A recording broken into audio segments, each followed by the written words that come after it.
नमस्कार। लोकसभा चुनाव को लेकर भारतीय जनता पार्टी ने अपनी छठी लिस्ट जारी कर दी है। करौली धौलपुर से इंदु देवी जाटव और दौसा से कन्हैया लाल मीणा को बीजेपी ने अपना उम्मीदवार बनाया है। कन्हैया लाल मीणा बस्सी से पूर्व विधायक रहे हैं। अब दोनों ही सीटों से वर्तमान सांसदों के टिकट कट गए। ये इस सूची में सबसे खास बात है। पिछली सूची जो 7 नामों की आई थी उसमें भी 3 वर्तमान सांसदों की टिकट कटे थे। अब करौली धौलपुर से मनोज राजौरिया का टिकट काट दिया गया। दौसा से जसकौर मीणा का टिकट कट गया है। करौली धौलपुर से कांग्रेस ने किसे उतारा है? भजनलाल जाटव को अपना प्रत्याशी बनाया, जबकि दौसा से कांग्रेस ने पूर्व मंत्री मुरारीलाल मीणा को उम्मीदवार बनाया। बीजेपी अब तक 25 में से 24 सीटों पर अपने उम्मीदवारों का ऐलान कर चुकी है। केवल एक सीट बची है जहां बीजेपी को ऐलान करना है, वो है भीलवाड़ा। भीलवाड़ा पर उम्मीदवारी अभी बाकी है बीजेपी की। कांग्रेस भी 25 में से 24 सीटों पर उम्मीदवार घोषित कर चुकी है और बांसवाड़ा की सीट को यदि छोड़ दिया जाए तो कांग्रेस ने लगभग अब सभी सीटों पर अपने उम्मीदवार घोषित कर दिए हैं, यानी कि एक सीट रह गई है दोनों ही पार्टी की। बीजेपी को भीलवाड़ा में बताना है, कांग्रेस को बांसवाड़ा में। बांसवाड़ा में कांग्रेस पार्टी और भीलवाड़ा में बीजेपी को उम्मीदवार घोषित करना अभी शेष है।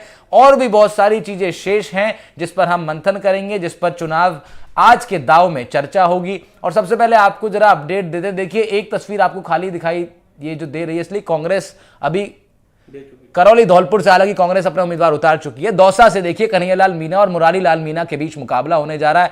दौसा से दोनों पार्टी के प्रत्याशी हैं। अब टोंक सवाई माधोपुर में देखिए सुखबीर सिंह जौनपुरिया को बीजेपी ने अपना प्रत्याशी बनाया और हरीश मीणा कांग्रेस की तरफ से मैदान में होंगे। अजमेर की बात करते हैं तो अजमेर में भागीरथ चौधरी वर्तमान सांसद रहे बीजेपी के, और अब कांग्रेस ने उनकी जगह उनके अगेंस्ट रामचंद्र को उतारा है।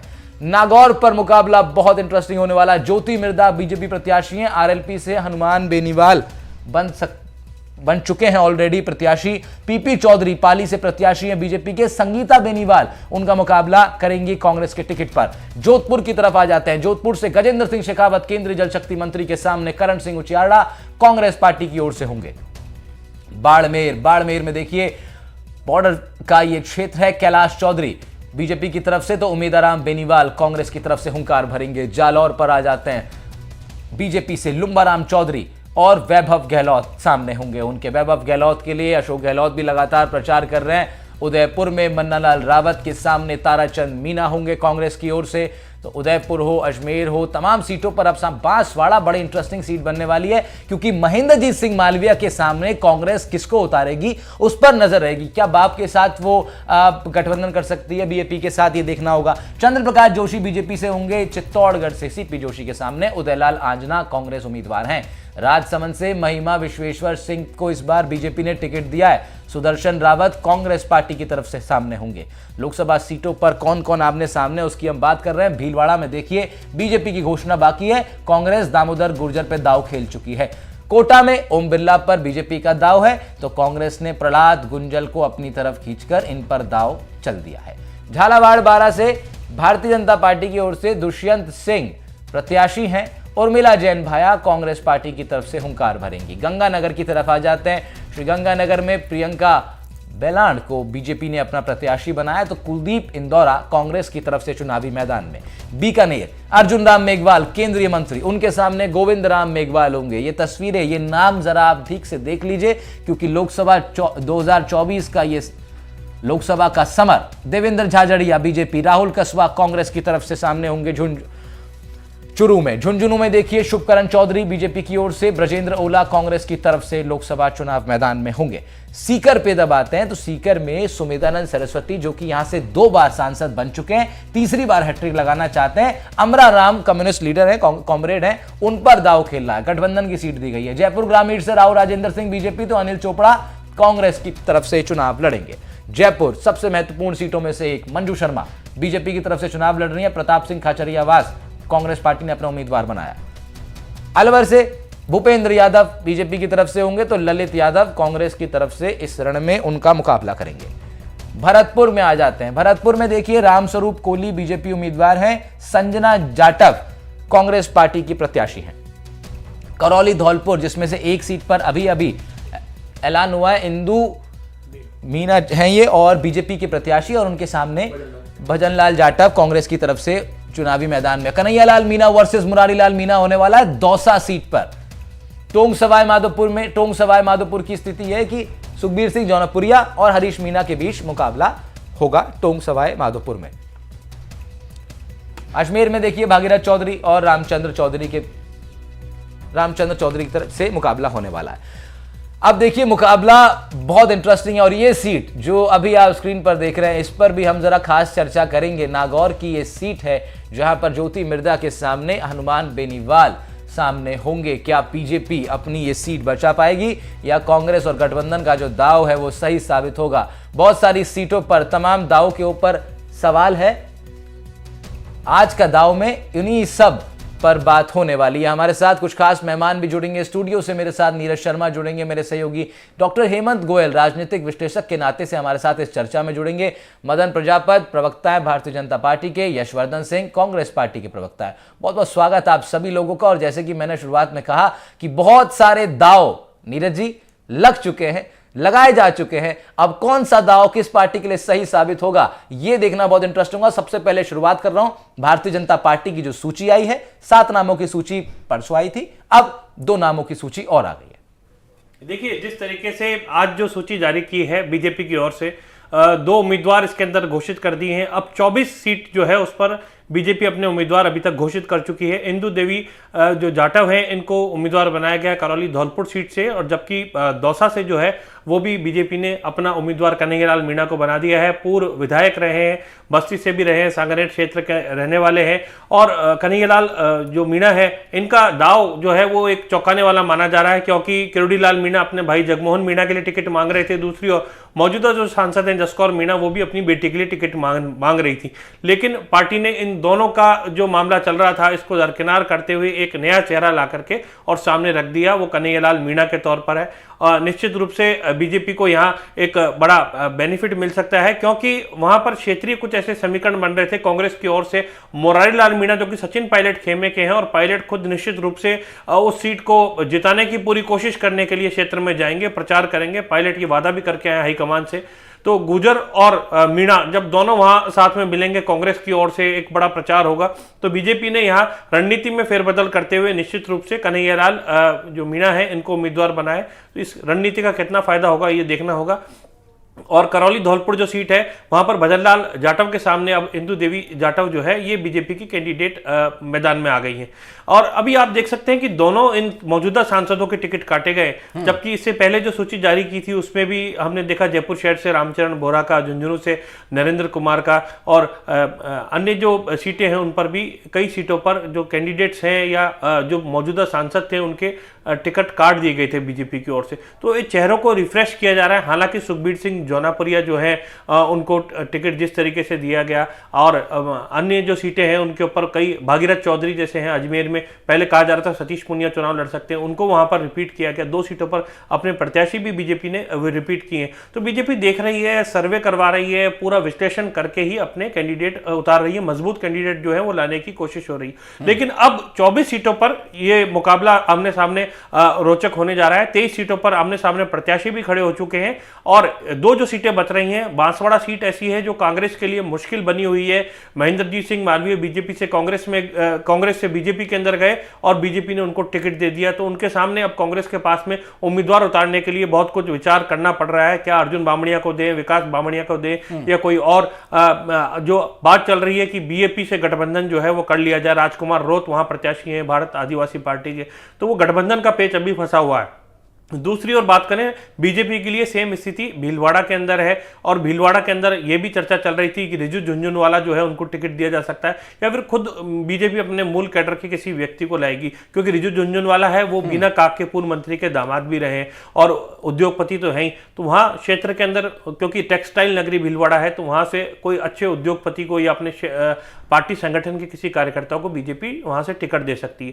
तो अब ज्यादातर सीटों पर स्थिति साफ हो गई है। मुकाबला लेकिन अब रोचक हो गया। मुकाबला रोचक हो गया, और कांग्रेस से यशवर्धन सिंह क्योंकि हमारे साथ है तो उनसे पूछना पड़ेगा कि रोचक का ये मुकाबला जो है इसका परिणाम किसके पक्ष में आने वाला है उनके हिसाब से, क्योंकि यशवर्धन जी अब लगभग तस्वीर साफ है। जिस तरह नीरज जी बता रहे थे, तमाम रणनीतियों पर आपने भी काम कर लिया, बीजेपी ने भी ऑलमोस्ट अपना पूरा दाव सब जगह लगा दिया। एक एक सीट दोनों की बची है, कुछ समय में आप लोग उसका भी ऐलान कर देंगे। हालांकि भीलवाड़ा पर मैं अलग से चर्चा करूंगा मदन प्रजापति जी से, लेकिन अभी की क्या स्थिति आपको दिखाई दे रही है यशवर्धन सिंह? कांग्रेस का ग्राउंड कहां आपको कितना स्ट्रांग आपको दिखाई दे रहा है? लगभग तस्वीर साफ है, 23 सीटों पर आपको यह क्लियरली पता है कि सामने कौन खड़ा है, कैसे मुकाबला करेंगे?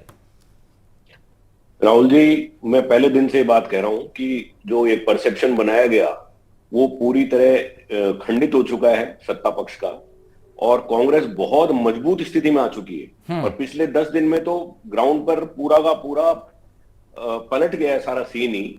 अगर आप भी इसका पता करेंगे तो आप देखेंगे कि हम सारी सीटों के ऊपर बहुत मजबूत हैं इस वक्त, और इतने बढ़िया तरीके से चुनाव लड़ा जा रहा है। जो बीजेपी कह रही थी कि हम हर सीट 5 लाख पे जीत रहे हैं, इनके पास कैंडिडेट नहीं मिली, अभी भी कैंडिडेट नहीं है इनके पास। इनके कैंडिडेट कई तो विड्रॉ करके चले गए। मैं अभी गुजरात का देख रहा था, वडोदरा, साबरकांठा, जिनको टिकट दी वो विड्रॉ करके चले गए कि हम चुनाव नहीं लड़ना चाहते। इनके आसनसोल के कैंडिडेट थे, वो चले गए कि हम चुनाव नहीं लड़ना चाहते। तो स्थिति ये है कि ग्राउंड पे अलग है, और जो इनका जो परसेप्शन बनाया जा रहा है, जो इनका सोशल मीडिया जो चलता है, जिसपे बहुत इफेक्टिवली किसी चीज को कम्युनिकेट करने की कोशिश करते हैं, वो और ग्राउंड पे बिल्कुल स्थिति अलग अलग है। आप देखिएगा 4 तारीख को चौंकाने वाले नतीजे आएंगे और कांग्रेस केंद्र में सरकार बनाएगी। देखिए, बड़ी चुनौती, लेकिन नीरज जी मदन प्रजापति के पास इसलिए अब जा रहा हूं मैं क्योंकि बीजेपी के सामने बड़ी चुनौती होगी सीटों को बचाना।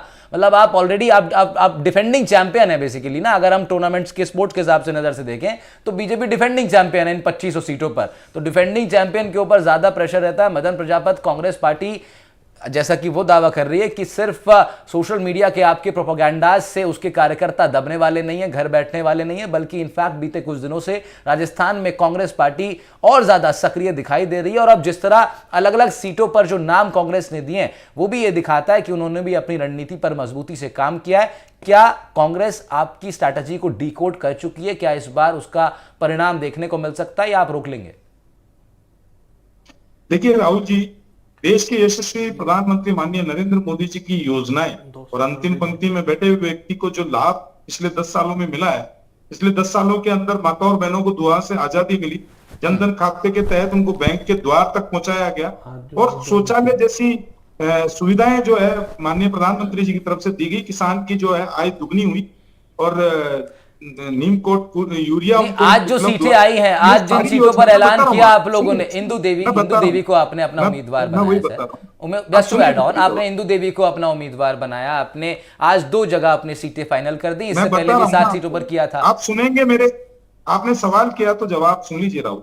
हाँ, बताइए। कांग्रेस की मानसिकता और स्थिति आज की तारीख में ऐसी आके खड़ी हो गई, ये कभी सोशल मीडिया को दोष देंगे, ये कभी मीडिया को दोष देंगे, कभी पत्रकारों को गोदी पर मीडिया के पत्रकार बोलेंगे। इनका कोसने के अलावा काम कुछ बचा नहीं है। क्यों? क्योंकि जनता ने देश में इनको नकार दिया है, और राजस्थान की स्थिति और परिस्थिति तो यहाँ आके खड़ी हो गई है राहुल भारद्वाज जी। जैसा अभी कांग्रेस के प्रवक्ता कह रहे थे, मैं उनको याद दिला देता हूँ प्रताप सिंह खाचरियावास का एक बयान, जिसमें उन्होंने कहा था ना पैसा है ना थैला है, प्रताप सिंह अकेला है।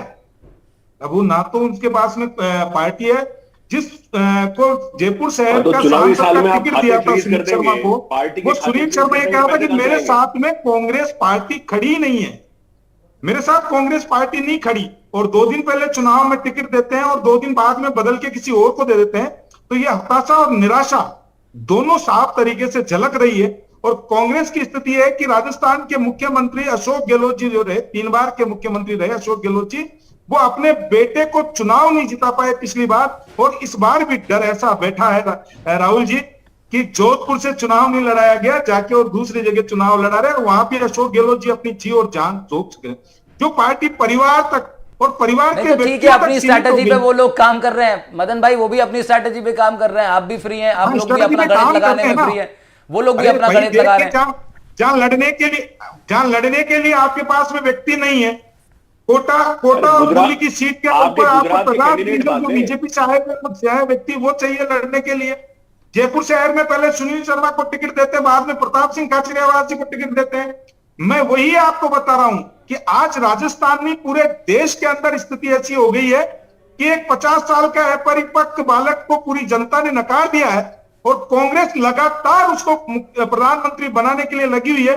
लेकिन ये देश की जनता है, अब जो राजनीति नहीं, लेकिन सवाल फिर मदन प्रजापति ये भी होगा कि आपके जो प्रत्याशी हैं, आपके जो उम्मीदवार हैं, मदन भाई आपके जो उम्मीदवार हैं, फिर सवाल ये भी होगा कि क्या वो केवल केंद्रीय नेतृत्व की छवि, केंद्रीय योजनाओं के दम पर चुनावी मैदान में होंगे, या उनके पास स्थानीय अपने कुछ इश्यूज भी हैं, अपना कुछ विजन भी होगा? इसका जवाब मैं आपसे लूंगा, लेकिन पहले हेमंत सर के पास चल रहे हैं। इसका जवाब लूंगा, इसका जवाब मैं ले लेता हूं आपसे। पहले एक बार हेमंत जी के पास चल लेते हैं, उनसे भी उनकी जरा बातचीत, उन्होंने भी आपकी काफी सारी बात सुन ली है, उन्होंने क्या कुछ एनालिसिस किया है, क्या कुछ विश्लेषण उन्होंने किया है। हेमंत सर, कुछ सीटें तो बड़ी इंटरेस्टिंग हो गई है, नागौर पे बहुत मजा आने वाला देखने के लिए, क्या कुछ चुनावी परिणाम निकलेंगे। सीकर है, कोटा है, फिर जयपुर से अभी खाचरियावास साहब का नाम ले रहे थे। कुछ सीटें बड़ी दिलचस्प हो गई हैं, लेकिन अब क्योंकि लगभग तस्वीर साफ है किन सीटों पर कौन चुनावी उम्मीदवार है, क्या विश्लेषण आपका, जरा बताइए।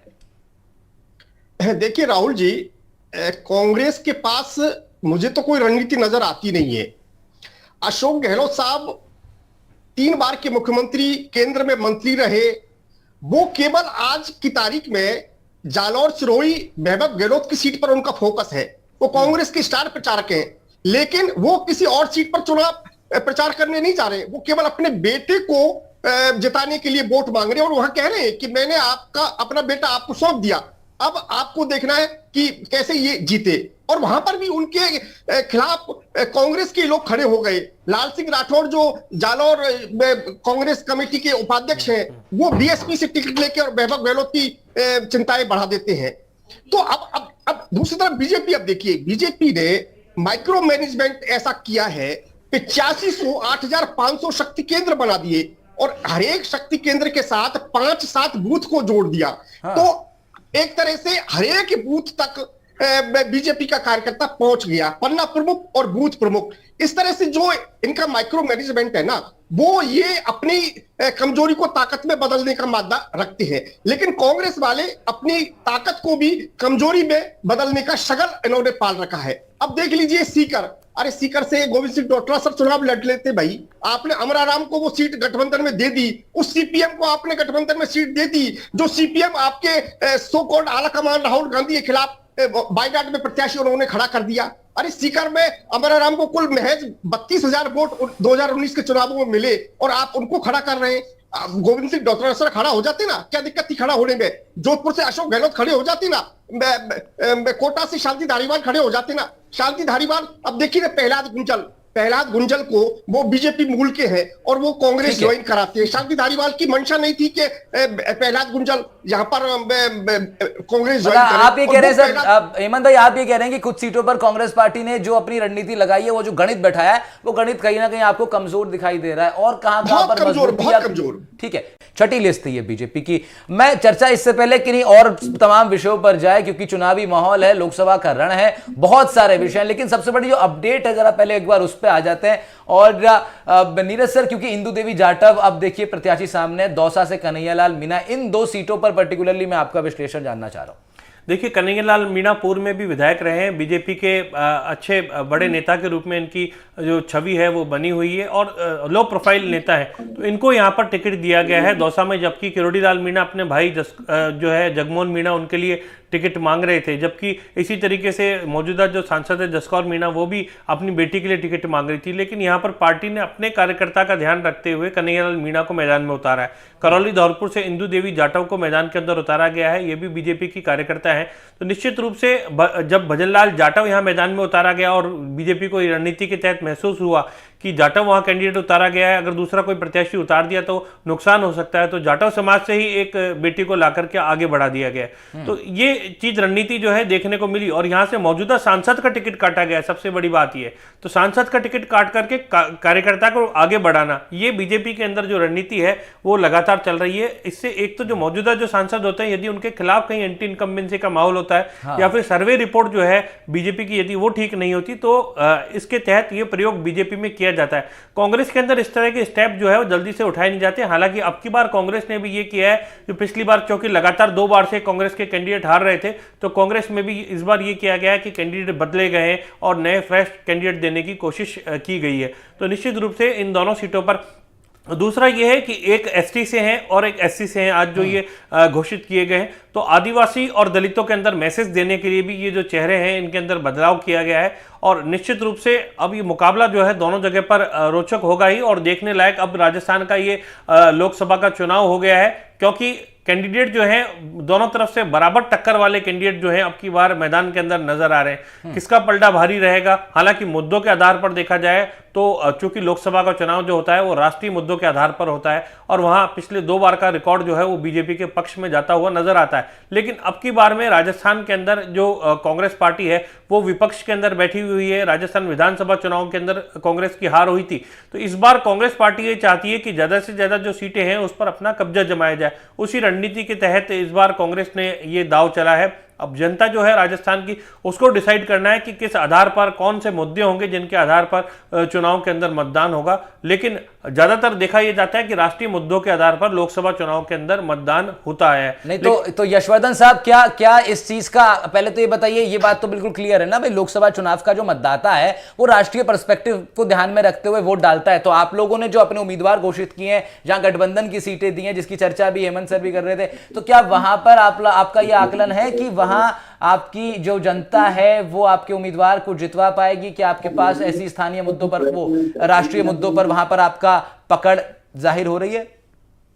जी बिल्कुल, कांग्रेस राष्ट्रीय और लोकल दोनों मुद्दों को ब्लेंडिंग करके और पूरा अपना नैरेटिव सेट कर रही है, अपना चुनाव लड़ रही है। Just to interrupt, local issues को तो सर नकार दिया विधानसभा चुनाव में, फिर जनता ने फिर कैसे करेंगे? नहीं, जैसे आपको मैं एग्जांपल देता हूं, झुंझुनू जिला पूरे हिंदुस्तान में सबसे ज्यादा फौजी देने वाला जिला है।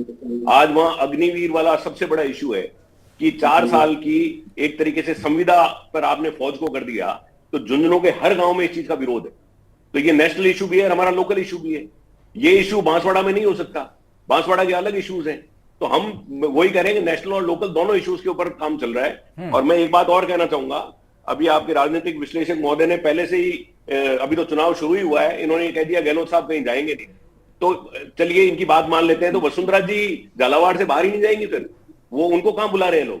और ये जो कह रहे हैं कि कांग्रेस के कैंडिडेट ऐसे हैं, इनको बीजेपी के कैंडिडेट नहीं दिख रहे। इसका जवाब जो है, इसका जवाब प्रजापति से ले लेते हैं, इसका जवाब मदन जी से ले लेते हैं। मदन जी से वो कुछ कहना भी चाह रहे हैं। मैं हेमंत सर आपको ही मौका दूंगा, एक बार बीजेपी के प्रवक्ता भी बहुत देर से कुछ कहना चाह रहे हैं और इसका जवाब शायद वो देंगे।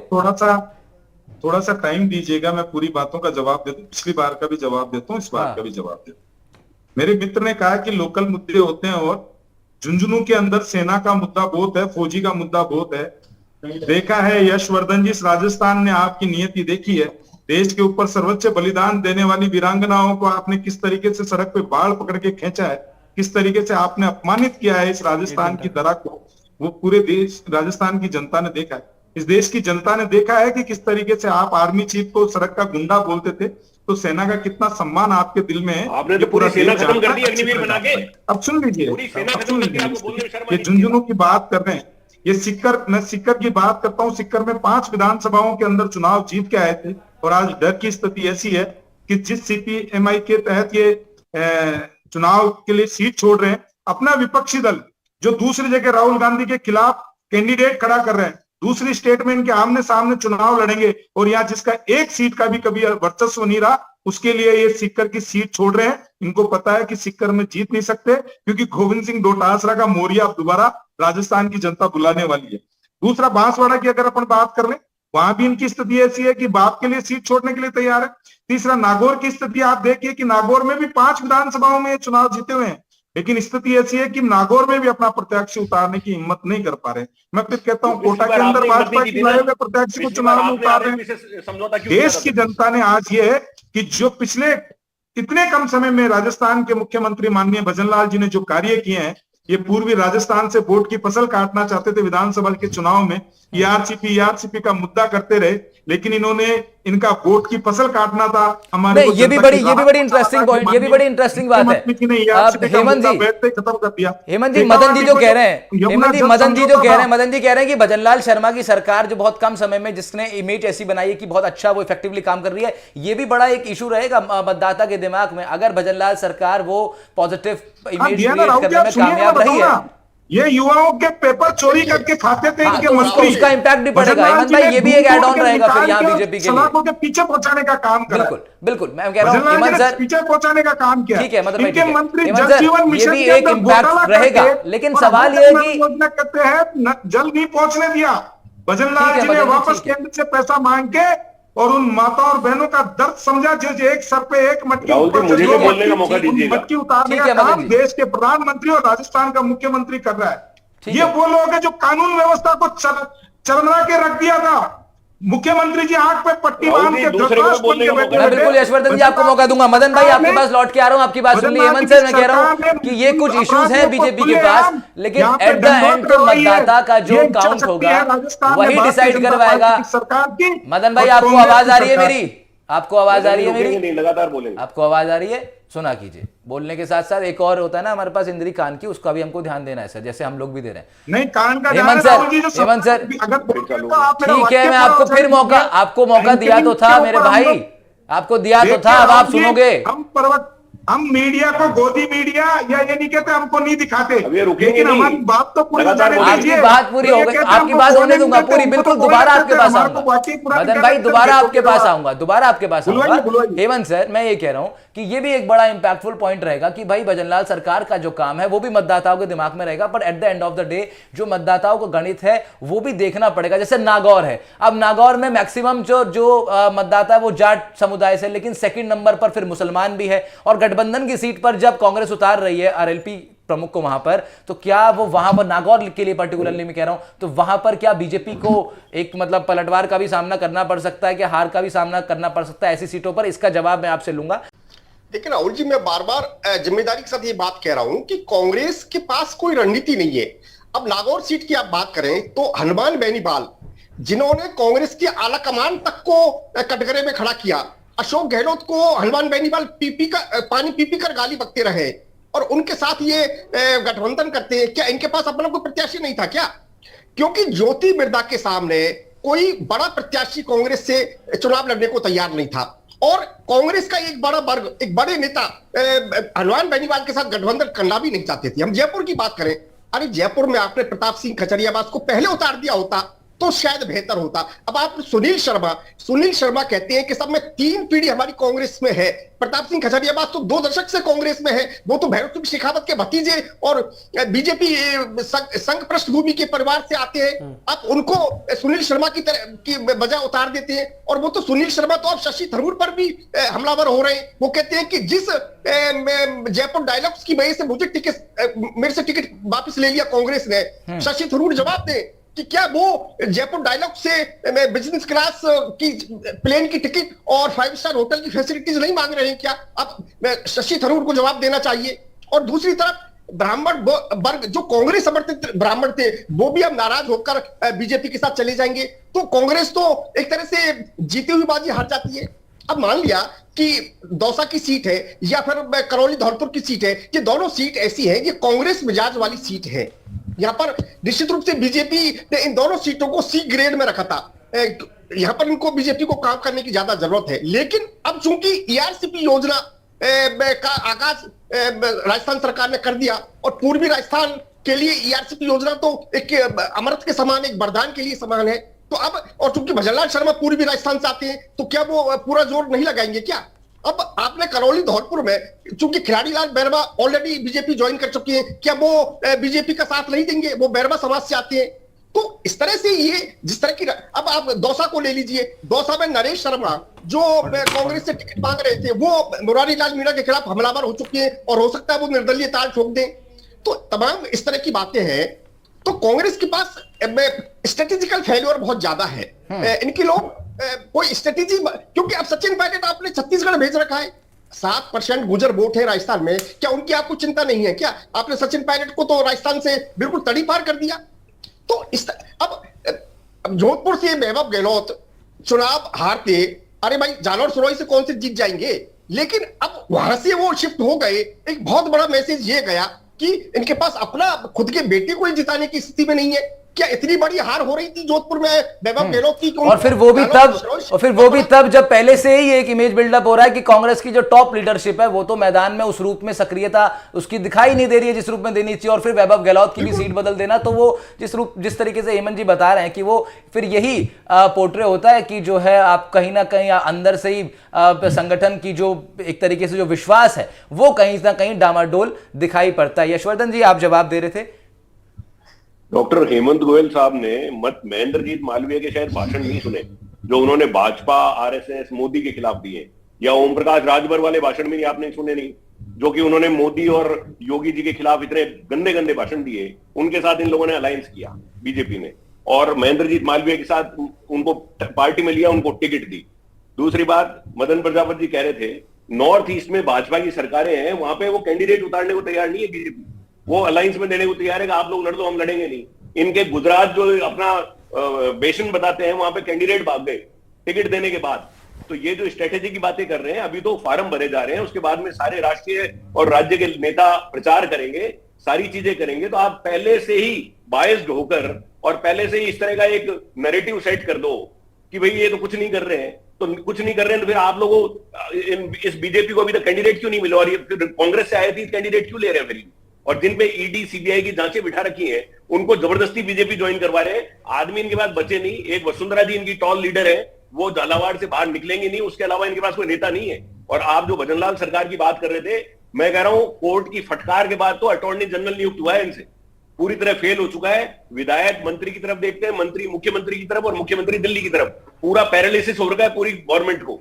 तो ये राजस्थान सरकार के अगर नाम पे वोट पड़ गए तो कोई भी जवाब इनकी एक भी सीट नहीं आएगी। और जहां तक ये यमुना की और उनकी बात कर रहे हैं, मैं खुद लिटिगेंट हूं हाईकोर्ट में, 6 साल तक लड़ा हूं। मेरी जनहित याचिका के कारण 31,000 करोड़ रुपए की डीपीआर बनी है, जिसको 4 साल तक केंद्रीय जल आयोग दबाकर बैठा रहा, क्योंकि वो नहीं चाहते थे कि कांग्रेस गवर्नमेंट के टाइम में कोई फैसला हो जाए। और जितनी भी अभी ये जो नकल प्रकरण है, हमारी जांच, हमारी एसओजी की जांच अब जाकर उसमें मैच्योरिटी आई है, अब जाकर उसकी कड़ी से कड़ी मिली है, तब जाकर पकड़े जा रहे हैं। तो ये जिस चीज का श्रेय ले रहे हैं, कोई बात नहीं है। ठीक है, जवाब ले लेते हैं, मदन प्रजापति जवाब देंगे इन तमाम आरोपों का। देखिए हर्षवर्धन जी कैसी हास्य वाली बात करते हैं, और आपके चैनल पे बड़े आपने सुन ली, बिना तथ्य के बिना सर पैर की बात करने के लिए टीवी पे बैठते हैं, झूठ बोलना खैर इनकी आदत है, क्योंकि कांग्रेस के आप व्यक्तिगत बात तो करो, सुनिए मैंने टोका नहीं, मैं भी बहुत बोलने में मैं भी बहुत चीजें बोल सकता हूँ। इनका बाकी सुनने की क्षमता रखो, सच इतना ही तो कड़वा सुनने की होता क्षमता, है व्यक्तिगत बात मत करो, सच इतना ही कड़वा होता है जैसे गर्म तवे के ऊपर पानी की बौछार से उछलते हैं ना, हम सच बोलते तो आप बात करो, तवे छोड़ो। सुनने की क्षमता रखिए, बोलते हो तो सुनने की भी क्षमता रखिए, अगर इल्जाम लगाते हो तो सुनने की क्षमता रखिए। आपने कहा कि ईआरसीपी का नहीं, हाईकोर्ट के प्रवक्ता, तो मैं आपसे पूछता हूँ, अरे यमुना का मामला है, ईआरसीपी का नहीं बोल रहा। अरे मैं बता रहा हूँ ना, सुन तो लो मेरे भाई, सुन लो ना। यमुना का हरियाणा के अंदर बैठे थे, वो फाइल दबा के बैठ गए, ये फाइल दबा के बैठ गए थे। पूर्वी राजस्थान से कौन कोर्ट की फसल काटना चाह रहा था? कौन सा बना रखा था डीपीआर? मैं बात यमुना की कर रहा हूँ, टीवी डिबेट पे मैं चुनौती से कह रहा हूँ, एक तथ्य, एक पत्र मुख्यमंत्री का दिखा दीजिए। राजस्थान के अशोक गहलोत ने कोई डीपीआर बना के भेजी हो तो बता दीजिए। ये झूठ, आपकी झूठ को समझ लिया, इसीलिए आपकी पूरी राजस्थान में स्थिति और परिस्थितियां लाके खड़ी कर दी। अब सुन लीजिए, झूठ ऐसा ही होता है। सुनो, ठीक है यशवर्धन जी, जवाब ले लेते हैं, जवाब पूरा करवा लेते हैं, जवाब ले लेते हैं। सभ्यता नहीं टीवी डिबेट में बैठने की, मैंने टोका नहीं आपको एक बार भी। ठीक है मदन जी, आइए मुद्दे पे आइए, मुद्दे पे आइए। ये जो इनकी झूठ का प्रोपोगंडा विधानसभा चुनाव के अंदर खोल के रख दिया, इन्होंने कर्मचारियों के साथ में धोखा किया, इन्होंने पूर्वी राजस्थान के साथ धोखा किया, इन्होंने शेखावाटी के साथ में धोखा किया। और राजस्थान में जो आज व्यक्ति गुलाब कह रहे हैं वसुंधरा जी प्रचार नहीं करेंगे, अरे भैया ये लड़ाई झगड़े, ये टंटे घिसराई रगड़ाई कोरोना अंग्रेजी बोलने वाला ये शब्द आपकी डिक्शनरी में, कांग्रेस की डिक्शनरी के अंदर अच्छे लगते हैं। भारतीय जनता पार्टी का कार्यकर्ता ना पद के मोहताज है और ना ही किसी दायित्व का, वो सिर्फ जनसेवा के लिए कार्य करते हैं। पंच निष्ठाओं पे कार्य करने वाले लोग हैं। हमारे लिए राष्ट्र पहले आता है, पार्टी दूसरे नंबर पे आता है और व्यक्ति तीसरे नंबर पे आता है। आपके यहाँ परिवार पहले नंबर पे आता है, व्यक्ति दूसरे नंबर पे आता है और राष्ट्र तीसरे नंबर पे आता है। ये वाली पार्टी हमको ज्ञान मत दो। लेकिन मैं आज ये कह सकता हूं कि जो व्यक्ति मेरे को अभी बैठ के ज्ञान दे रहा है, मैं तो ये बता देता हूं सुनील जी ने क्या बोला, और प्रताप सिंह खाचरियावास के उस जवाब का भी दे दे, ना पैसा ना देला, प्रताप सिंह अकेला खड़ा। ये किसकी पार्टी में बोला जा रहा है? आज भी राजस्थान में कांग्रेस के अंदर फूट है। और मैं कह रहा हूं, क्या ये कह रहे हैं एसओजी ने हमारे टाइम पे बनी थी एसओजी? अरे भैया, आप फाइलें दाब के बैठ गए। उस टाइम के पूर्व मुख्यमंत्री अशोक गहलोत जी के सबसे नजदीकी अधिकारी ने, बीएल सोनी ने क्या बोला कि कांग्रेस की सरकार के अंदर मुख्यमंत्री जी के पास में गृह मंत्रालय था, मुख्यमंत्री जी की इच्छा शक्ति नहीं थी एसओजी को काम करने दे। जो पुलिस के ईमानदार अफसर किसी को पकड़ते थे जाके, अपराधियों को, युवाओं के पेपर चोरने वालों को पकड़ते थे, उन पे कार्रवाई अगर कोई नहीं होने देता था तो राजस्थान के पूर्व मुख्यमंत्री अशोक गहलोत जी और कांग्रेस की सरकार नहीं होने देती। ठीक है मदन प्रजापत, आप कह रहे हैं कि भारतीय जनता पार्टी के अंदर वो नीति नहीं है कि वहां कार्यकर्ता पद के लिए सोचे, वहां कार्यकर्ता अपने आप को संगठन से बड़ा नहीं समझता है। मेरा कुछ सवाल आपसे ये भी फिर इस बात पे रहेगा कि फिर राहुल कसवा क्यों आपकी पार्टी छोड़ के चले गए? क्यों वो लोग आपकी पार्टी छोड़ के जा रहे हैं जिनका टिकट कट गया? सुनिए पहले मदन प्रजापत, वो भी आपकी पार्टी कार्यकर्ता है, इसलिए जब विपक्ष ये आरोप लगाता है या बात जब समतल स्थिति में होती है। मैं आपको थोड़ा सा सही कर दूं। हाँ, राहुल कछवा पहले हमारे साथ हमारे कार्यकर्ता थे, अब नहीं है। हाँ, तो मतलब नहीं तो मैं आपको कार्यकर्ता आपके थे ना भाई मेरे, मैं वही तो कह रहा हूं, आपके वो कार्यकर्ता थे। इसका मतलब वो संस्कार, वो परंपरा, वो सभी चीजें उनके जहन में भी थी, लेकिन वो बदल गए उससे। तो इसका मतलब ये है कि राजनीति में तमाम जो संगठन के संस्कार हैं और संगठन का जो पूरा मोटो रहता है वो बहुत बार, कई बार अपने फायदे के हिसाब से, राजनीतिक परिस्थितियों के हिसाब से बदल जाता है। लेकिन मेरा सवाल, भीलवाड़ा पर कब आप अपना प्रत्याशी उतार रहे हैं? भीलवाड़ा में कब भारतीय जनता पार्टी उम्मीदवार घोषित कर रही है? मेरे सवाल का जवाब अगर आप सुनेंगे तो मैं पूरा दे दूं। आपने कहा राहुल कछवा आपके कार्यकर्ता हैं, वो है नहीं थे। पहली चीज, उनकी महत्वाकांक्षा थी। रामचरण बोरा जी का टिकट कट गया, कल उन्होंने मंजू दीदी को पहला बुला के और माला पहनाई। जसकौर जी का अगर मान लीजिए टिकट नहीं दिया तो वो पार्टी से बगावत कर दी क्या? जो भारतीय जनता पार्टी के निष्ठावान कार्यकर्ता जो व्यक्ति के लिए सोचता है वो जाता है, उसमें कोई दो राय नहीं है, मैं नहीं मानता। लेकिन मैं ये जानना चाहता हूं कि हम फिर कह रहे हैं जो कार्यकर्ता, आज जिन कार्यकर्ताओं का दायित्व बदला है, मैं कह रहा हूं टिकट नहीं कटा है, दायित्व बदलते हैं हमारे यहाँ। जो पहले विधायक सांसद थे वो विधायक बने, जो विधायक थे वो संगठन में कार्य कर रहे हैं, तो दायित्व भारतीय जनता पार्टी में दायित्व बदलते राहुल कछवा जी। और जो 90% लोग भारतीय जनता पार्टी के संगठन में निष्ठा रखने वाले लोग संगठन में रखते हैं। अगर किसी को लगता नहीं संगठन से बड़े हैं तो वो जाए, तो उसका हमारे पास कोई इलाज नहीं। लेकिन मैं ये कह सकता हूं, आपने एक चीज कही कि महिलाओं को, इस देश के अंदर महिलाओं को धुएं से अगर आजादी दिलाई तो देश के यशस्वी प्रधानमंत्री माननीय नरेंद्र मोदी जी ने दिलाई। इस देश में अगर शौचालय बना के दिए 11 करोड़ तो देश के यशस्वी प्रधानमंत्री नरेंद्र मोदी जी ने बना के दिए। इस देश में अगर जनधन खाते खोले गए महिलाओं की और 68% भागीदारी महिलाओं की है तो देश के यशस्वी प्रधानमंत्री माननीय नरेंद्र मोदी जी की है। आज महिला के स्तर से अगर राजस्थान में मटकी उतार के घर घर नल योजना पहुंचाने का काम किसने किया? भारतीय जनता पार्टी की, नरेंद्र मोदी जी की सरकार ने किया। और आप महिला की बात करते हो राहुल जी, अगर आप सुनेंगे 10 सेकंड मेरे को देंगे तो मैं फर्क बता देता हूं। आपने देखा होगा राजस्थान के सबसे पवित्र मंदिर के अंदर एक मंत्री कहता है कि राजस्थान तो मर्दों का प्रदेश है इसलिए बलात्कार होते हैं, और वो भारतीय जनता पार्टी है जिसने उसी पवित्र सदन के अंदर एक महिला को बजट पढ़वाया और महिला को सम्मान पहुंचाया। उस पवित्र मंदिर के अंदर एक महिला दिव्या मदेना कहती है कि राजस्थान में मैं सुरक्षित नहीं हूं उनकी सरकार होने के बाद में। उसी राजस्थान के अंदर दिव्या कुमारी जी को उप मुख्यमंत्री बना के और राजस्थान में भारतीय जनता पार्टी ये एक बड़ा काउंटर है यशवर्धन जी, ये एक बड़ा काउंटर है जो बीजेपी जनता के बीच में जाकर अपने कैंपेन के दौरान रखती है, और इस काउंटर को बहुत हद तक एक्सेप्ट भी किया जा रहा है। क्या जवाब आपका इसको लेकर के? क्योंकि बहुत सारे विषय उन्होंने इसमें ले लिए हैं, जवाब उन्होंने एक सवाल का जवाब देने के लिए समय मांगा था, लेकिन कुछ बड़े इंपॉर्टेंट विषय उन्होंने छेड़ दिए। अब महिलाओं को लेकर उन्होंने अपना दाव क्या चला, उन्होंने कहा भाई हमने तो डिप्टी सीएम महिला बना दी है, कैसे घेरोगे इस बात पर? चार उम्मीदवार उनके महिला हो गई, कैसे घेरोगे आप इस बात पर? पिछली बार इनकी मुख्यमंत्री महिला थी, उनको ठंडे बस्ते में लगाकर अब उप मुख्यमंत्री बना दिया है। ठीक है, तो ये तो मेरा इनका जवाब है। दूसरा जो यमुना के बारे में बात कर रहे हैं, ये 2018 का सवाल, सुनिए मेरी बात, ये 2018 का अखबार है। कोर्ट की फटकार के 5वें दिन ही डीपीआर बनवाकर यमुना की और केंद्र सरकार को भिजवा दी 2018 में। फिर 2020 तक उसमें थोड़ी ठीक करवाई और 2020 से लेकर 24 तक केंद्र सरकार उसको दबाए बैठी रही, केवल राजनीतिक द्वेषता के चलते। और मैं उसमें लिटिगेंट हूं। ठीक है यशवर्धन साहब, इससे विषय परिवर्तित हो जाएगा। ये भी है जो आपके जो बीच में आप लोग का जो एक ये जो डिबेट एंगल आया है, इस पे फिर कभी चर्चा करेंगे कि डीपीआर आप लोगों ने करवाया कि नहीं, लेकिन विषय परिवर्तित हो जाएगा। विषय इस वक्त 2024 के लोकसभा चुनाव का है, जिसमें 370 पार जाना चाहती है बीजेपी और 25 का कंट्रीब्यूशन राजस्थान बीजेपी देना चाहती है अपने आला कमान को।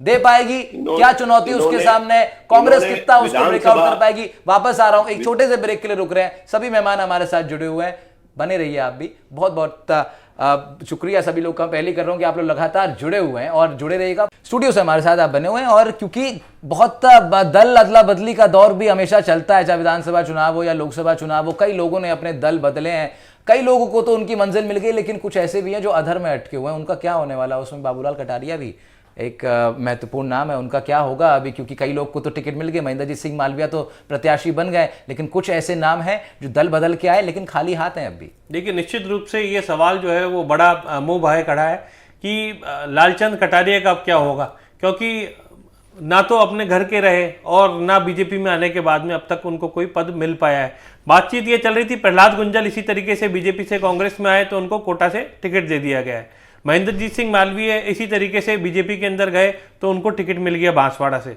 और वहां कांग्रेस अब इतना बड़ी चोट उन्होंने की, वो तो सीडब्ल्यूसी के मेंबर भी थे, कि कांग्रेस को अब तक वहां प्रत्याशी भी नहीं मिला है।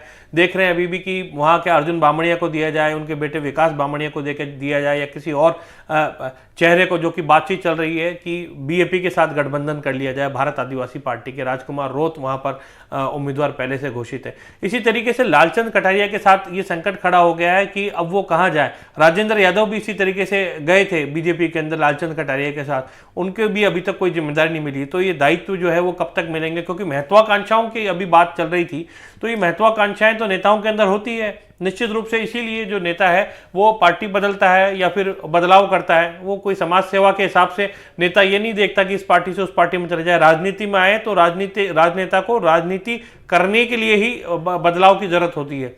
बहुत सारे ऐसे नेता भी रहे जो जिस पार्टी में गए वहां उस पार्टी की सरकार आ जाती थी, जैसे हमने रामविलास पासवान जैसे नेताओं के उदाहरण भी देखे। लेकिन निश्चित रूप से कई सांसदों के टिकट बीजेपी ने काट दिए हैं, जो कि सिटिंग सांसद थे, मौजूदा सांसद थे, और एक बड़ा बदलाव यहां पर लाया गया है और चेहरे जो हैं वो बदले गए हैं, क्योंकि आंतरिक सर्वे रिपोर्ट हो या फिर कुछ विशेष आंतरिक बातें हों, उनकी वजह से चेहरे बदले गए। क्या चेहरे बदलने में क्या इसमें कुछ एंटी इनकम्बेंसी फैक्टर था सर उस क्षेत्र में, उस पर्टिकुलर सीटों पे जहां सीटें चेहरे बदले हैं बीजेपी ने? निश्चित रूप से चुनाव से पहले पार्टियां अपना सर्वे कराती हैं, आंतरिक सर्वे भी 2-2, 3-3 स्टेप में अलग अलग लेवल पर सर्वे होते हैं, और सर्वे में जब ये पता पड़ जाता है किसी कैंडिडेट की हवा ठीक नहीं है, या क्षेत्र में काम नहीं हुए, या जनता के अंदर नाराजगी है, या फिर जनता बदलाव चाहती है, तो वहां पर पार्टी ही एक ऑप्शन अपने अंदर पार्टी के अंदर ही खड़ा कर देती है। तो वहीं से नया चेहरा ला करके खड़ा कर दिया जाता है, ताकि जो एंटी इनकम्बेंसी हो या विपक्षी पार्टी को वोट पड़े, उससे बढ़िया अपने ही कैंडिडेट को वोट पड़ जाए। तो इस तरह का एक रणनीति अपनाई जाती है। स्ट्रेटेजी काफी हद तक कामयाब भी होती रही है, और पिछले 2 चुनाव जो है इसी तरीके से बीजेपी ने जब लड़े थे, पिछली बार तो हालांकि कैंडिडेट ज्यादातर रिपीट किए थे, तो दोनों बार जो है 25 की 25 सीटें आई थी। सवाल ये भी है अब की बार क्या 25 की 25 सीटों का रिकॉर्ड जो है बीजेपी कायम रख पाएगी?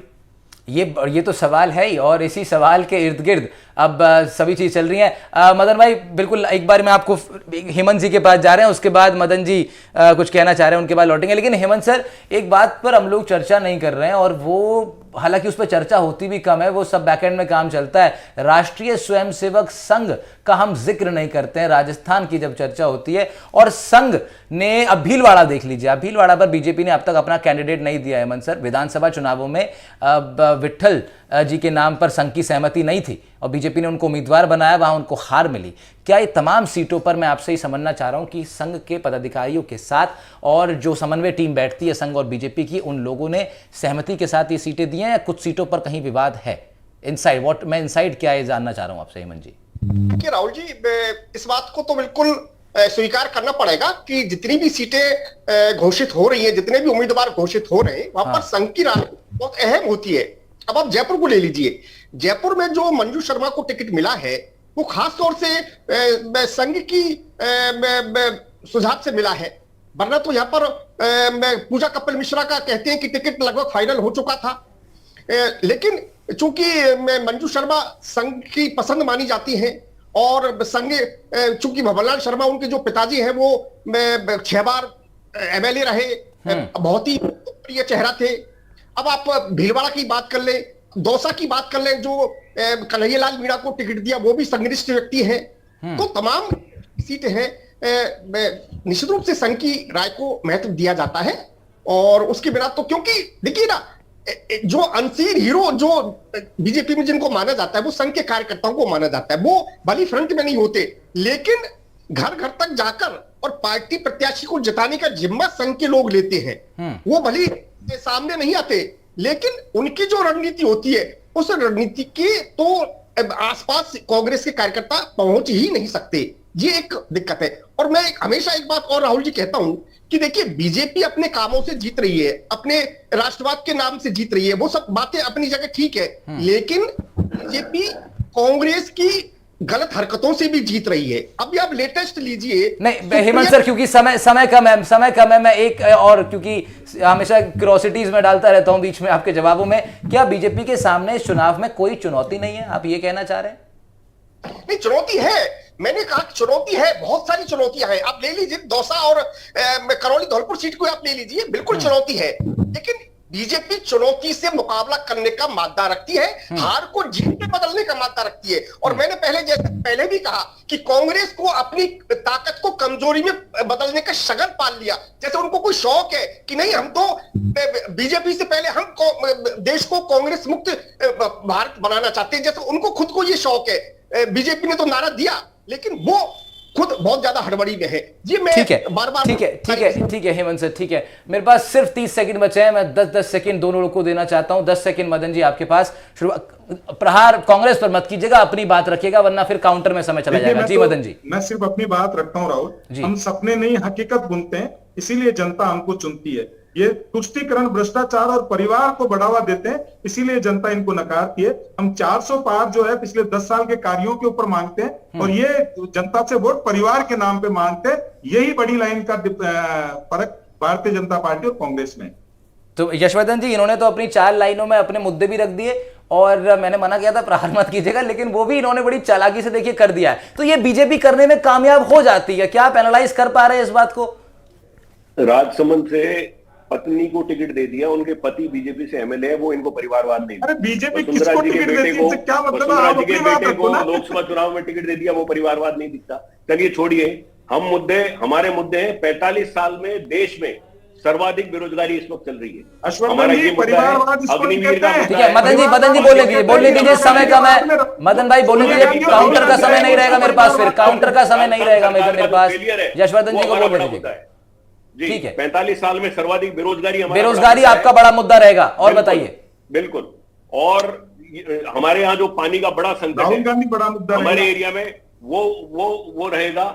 और जो राजस्थान सरकार पूरी तरह फेल हो चुकी है पिछले 3 महीने में, 13 बार जो लॉन्च होने से रह गया, उसको लॉन्च करने का जो है वो बड़ा मुद्दा रहेगा। ठीक है, चलिए, बहुत सारी चर्चा आज हम लोगों ने की है, बहुत सारे अलग अलग विषय को उठाने का कोशिश किया। मदन प्रजापति जी, बहुत शुक्रिया आपका, आपने अपना पक्ष रखा। यशवर्धन सिंह जी, आपका भी बहुत बहुत शुक्रिया। डॉक्टर हेमंत गोयल साहब, शुक्रिया। नीरज जी, शुक्रिया आपका भी, और तमाम दर्शकों का भी शुक्रिया। आज के दाव में ये चर्चा चल रही थी, बीजेपी की लिस्ट आई, उम्मीदवारों के नाम लगभग तय हैं, एक सीट दोनों की बची है, उन पर भी नाम तय हो जाएंगे, फिर तस्वीर क्लियर, मुकाबला शुरू हो चुका है, उन सीटों पर भी हो जाएगा। नजर हमारी हर जगह बनी रहेगी। फिलहाल इतना ही, नमस्कार।